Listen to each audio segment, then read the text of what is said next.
There's a pretty one, Ulysses.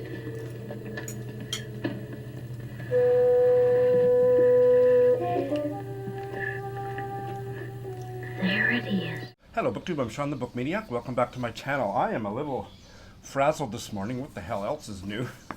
What time is it? 8:20. It's not that early actually, but I haven't had any coffee. I just stumbled out of bed and put my mic in my bag and tossed a few books that I hope are relevant to this Friday Reads into another bag and walked here. I got really a nice wake-up call as I was walking by a nearby school, and 40 young Japanese students aged around 8, 9, 10 were all standing at the gate beaming and wishing every person walking by good morning. And when they saw me, they all said good morning in English instead of Ohayou gozaimasu. It was just the sweetest thing. I want to make a habit of walking by there exactly at, I guess, 8 p.m. or 8:15, whatever time it was. But I'll give my head a shake and get with the program here. I don't like this post, but where I usually sit, there was just a bit of a glare. The balder I get, the more glare is not my friend. So anyway, I've had a great reading week, and I'm not organized at all, so please bear with me as I fumble my way through this update. I gotta keep you all happy, so I purposefully bailed on 2 more books this week, just so you don't get mad at me. Both were audiobooks that I was trying to fit into my Asian Readathon, and neither one of them worked out. The first one was Trust Exercise by Susan Choi. It started out pretty good. I liked the writing, but I didn't really like the audio narration. It wasn't that it was incompetent, but I suspect the story itself is quite unkind and bitchy, typical modern American fiction. But the audio narration just added a whole layer of that on top, and that I knew there was no way that I was going to get along with it. Apparently it's got a really interesting plot twist later on, and I did enjoy the portrayal of adolescent sexuality, because, you know, it's a thing. But I didn't quite finish the first long chapter. So I replaced it with America Is Not the Heart by Elaine Castillo, a Filipino-American novel, and I couldn't connect with that audiobook either. I'm almost kind of done with audio. I'm so fussy about the audio narration that it's almost worth setting the whole thing aside. What do I mean? When I find an audio narrator that I like, which is rare, but it does happen. You've heard me rave about various audiobooks over the years. But then my experience of that audio narrator, it becomes so intrinsically tied to that story, to that novel, that I can't listen to another book that they narrate. That's happened so many times. So it's like one and you're done. So it's like I'm almost running out of steam about audiobooks. But I don't give up. Now, what more can I say about the America Is Not the Heart? I love the title. Yeah, it was a very emotionally powerful story, and I just wasn't getting down to that level with that voice in my ears. So possibly I may go back to the text in a few years, but that one didn't work out either. I have finished 2 books, both of them for the Asian Readathon. Both of them were successes. One was this book of short stories by a Thai-American writer, Sightseeing by Readathon, and it was good. It was really good. There was only one story that I thought was a 5-star read, and if you only read one, read the second last one, Don't Let Me Die in This Place, and this one was the most interesting in terms of point of view. The point of view narrator was a crotchety old white American guy who has become disabled through a stroke and moves to Thailand to live with his son and his son's Thai wife and their preteen grandchildren, young grandchildren. And he's a bit kind of Archie Bunker racist, and he's ornery, and he's unhappy. What Lapchar Owensap does with that story, I thought was just fantastic. That's the one I will carry from this collection.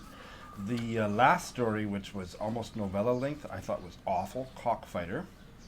But the rest of them were all solid 4-star reads, or almost all of the rest of them. So yeah, 4-star read. Apparently he hasn't written another thing since this was published, 15 years ago? 2005? But I hope he does. I also started and finished this week Three Sisters by B. Fayou. Apparently I've gotten the correct pronunciation now. B, not Bay. B. Fayou. Chinese novelist.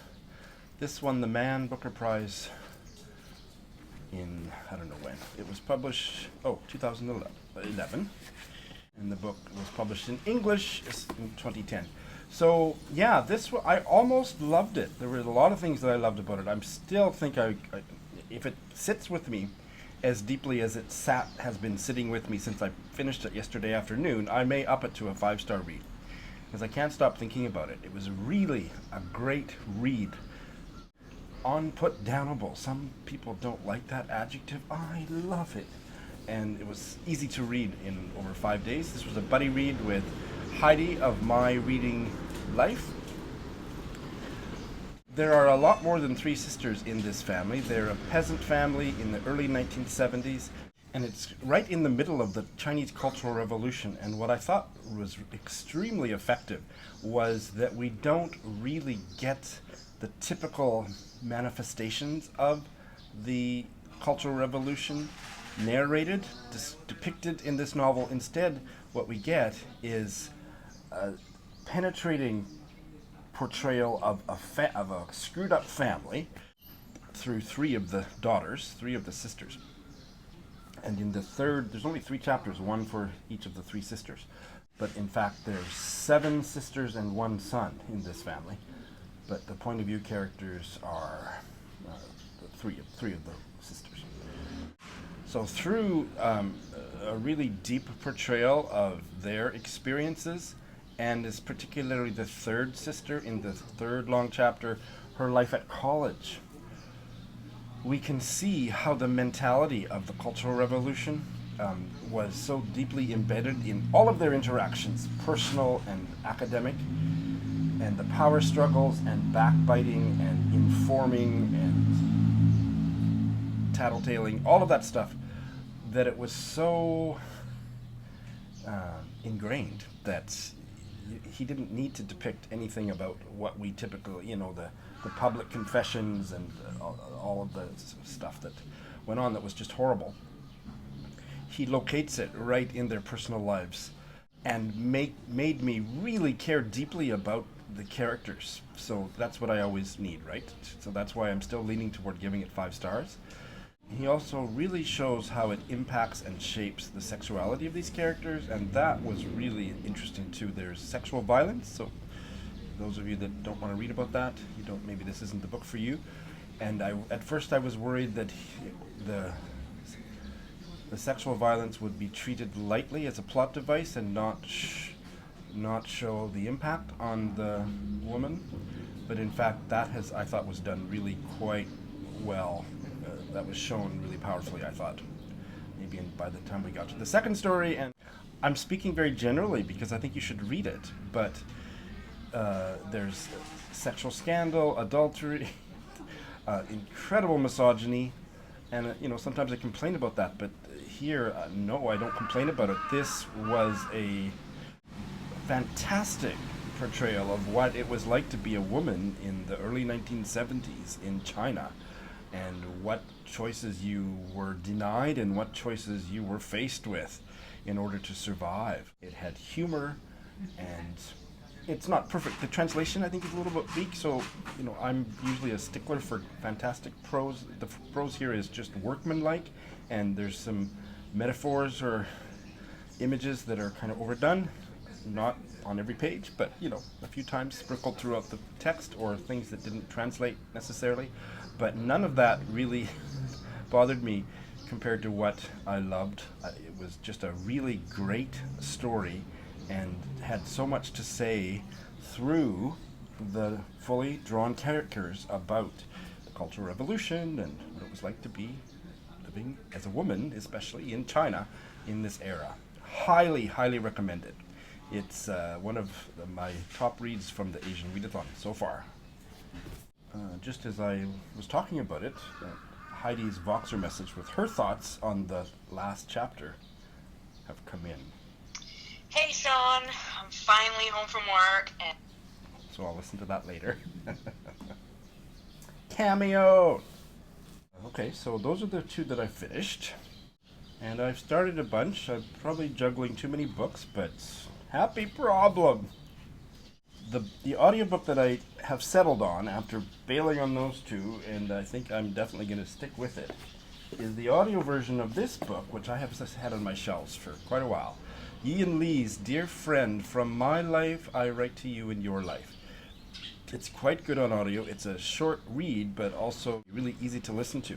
And you know me, I am not much for memoir, but this one is hitting me right so far. I'm finding it quite powerful and eminently quotable. So it's one that I will, if I continue to enjoy it, and I expect that I will go back to the text again and again. Deep thoughts that I can actually grasp, so it must be written well in a simple way if my tired old brain can pick up a lot of her observations and musings on time, but also on tragedy. That's her theme, I guess, because she has had a lot in her life, apparently. So there's 2 suicides that are introduced that she has experienced, suicides of loved ones that introduced in the opening essay. Actually, I don't know if it's broken up into essays or not, because I haven't gotten that far. Yeah, it is. And just the way she's treating those personal autobiographical experiences in a way that it's not melodramatic, it's just very challenging and satisfying to listen to. So yeah, I'm starting off really good. Eric, you recommended this, not to me personally, but this was Eric's top read of maybe 2 years ago, and that's why I bought it, and I'm finally getting to it for the Asian Readathon. And for Doris is in my ongoing series of discussion videos on the Faber stories. We are now doing probably the most seminal, the most canonical short story out of America in the 20th century. Flannery O'Connor's A Good Man Is Hard to Find. So I've just read and responded to the first chunk and haven't read past that. I read this story years ago and I remember not liking it, but I can't remember why. It was so long ago. But the first 12 pages upon this reread, I think it's fantastic. So I hope I continue to enjoy it. But she is a Gothic writer, and I don't like Gothic, so I can't remember if that's quite possibly why I didn't end up liking it, but maybe not, and maybe now that I'm slightly more mature, I will appreciate it more. That's in progress. And finally, late last night, after I finished my 2 books, was just waiting with bated breath to get into it, and I have now gotten a few pages into the Welsh novel, The Heyday in the Blood by Geraint Goodwin. I looked up the pronunciation when I first mentioned it, and I've, being a lazy SOB to not double check it again, I don't think I have that first name right. Geraint or Geraint? I think Geraint. He died in 1941. Yeah, 1936. I love the writing. That's all I can say, because it's so early. There's a lot of colloquial, idiomatic language, which intrigues me, but I might be starting to Voxer. Tired mama tries to read incessantly. What does this mean? Maybe I don't need to, but it's, yeah, really, the writing is just, it opens with the scene. I'm not sure how old the girl is. She might be 10, she might be 12, I don't know. But she's running out onto the lawn, and the description of how old the lawn is and what it's like to run barefoot through the lawn, and she's chasing a kingfisher, and it's describing, I don't even really know, I haven't taken the time to Google what a kingfisher is, because, you know, nature, I'm stupid, I will, because it was just a beautiful description of why she wanted to watch the kingfisher from the back as it flew away, because of the way the sun would refract all the colors of the plumage or something. Not like watching a crow, I'll tell you, it was gorgeous. And I'm only a few pages past that, but wow. So I'm so glad that I finally got to it, and you can try it too because it's on Scribd. So those are what I've started new. In terms of upcoming reading, I'll be starting 2 new buddy reads on Monday. One is with Ange. Now, Ange and I have decided to postpone indefinitely the Balzac because just stuff going on, and I can't just bump it for a month because I'm doing BookTube prize judging for June and July, so it'll be after that. But in the meantime, we're going to buddy read the next Barbara Pym. Barbara! A Few Green Leaves. It's a 200-page, on Kindle, 200-page, so probably a 150-page novel. We're going to start it on Monday and do it next week. I know absolutely nothing about this one. I'm guessing this is one that she had written decades earlier and never published, but I will find that out later. Also on Monday, Britta and I will be starting one of the ones that made it to the shortlist for the Women's Prize for Fiction. So we're assuming that it's a bad book because it made it to the shortlist, but I tried to stay optimistic. But I think there's a good chance it'll be a mutual bail, and that is Ordinary People by Diana Evans. We'll be starting on Monday, and fingers crossed. I think I've pretty much got my hands full of books in progress, but if I can squeeze it in, I would love to get to this one before the end of May. So there's a small possibility I might get a start on it. And that is Ariana Harwich's next novel that's been translated into English, Feeble Minded, hot off the press. Just got my copy in the mail a couple days ago, and it's only 100 pages, and loved Die My Love so much. So I'm just dying to get to this one. So maybe I will have at least started it next week. If not, as soon as possible. That's what's going on. So in terms of other stuff, I wanted to give a special shout out to all of the winners of the book giveaway. And also, thank you to all the people that have submitted camera flip videos. That is still open and will be for the foreseeable future. And as long as the videos are coming in, I won't refuse them. And just been so many great videos. I'll put a link to the playlist. I finally figured out how to make a playlist so you can just see them all in one list. I would say, especially if you're not a Willa Cather fan, and also if you are, you must go watch the most recent one, which is just went up a couple hours ago by Chris of the Book Cookers podcast, who has become a reading buddy. Once you watch 2 minutes, well, I saw I've been listening to her podcast that she does with Emily for years, and done Voxer messages. I know her voice very well, but I've never seen, and I've seen photos of her, but I'd never seen her speaking, and I was transfixed within 2 minutes. She needs to come to BookTube. Just go watch it. Again, she'll make you want to read Willa Cather. I've got issues with Willa Cather, not related to her writing, but with just my own academic life. And I will do a confessional just privately to Chris about that someday soon. But she just radiates poise and modest wisdom and joyfulness about reading. Oh my God! So that was a special delight, but they have all been fantastic. Keep them coming. I just had an email come in a few minutes ago from somebody who's feeling a little shy but wanting to take a baby step towards starting their own channel, so hopefully that video will be coming in soon.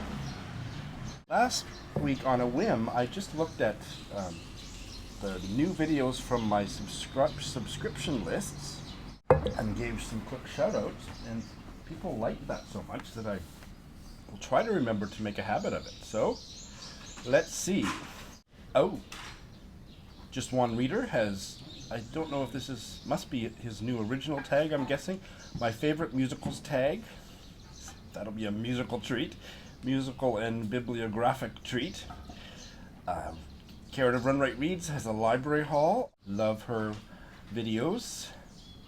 The BookTube in the Gym tag, I did my version a couple days ago, and there's more versions coming all the time. Rainy Day Reads has done a fun one. I only had time to watch the first couple minutes so far. Check that one out. Too Tight Lautrec has another shaky sonnet show, sonnet number 17. There is a classic tipsy book review from a Book Olive Not that she needs me to shout her out, but it's definitely fabulous. Cousin of Always Doing has a review of Hiroshima by John Hersey. And there's a really moving page 112 tag that Steve Donahue did. Just watch the first couple minutes for the moving part, but fantastic. All right, that's what I've got. What have you got? Thanks for watching.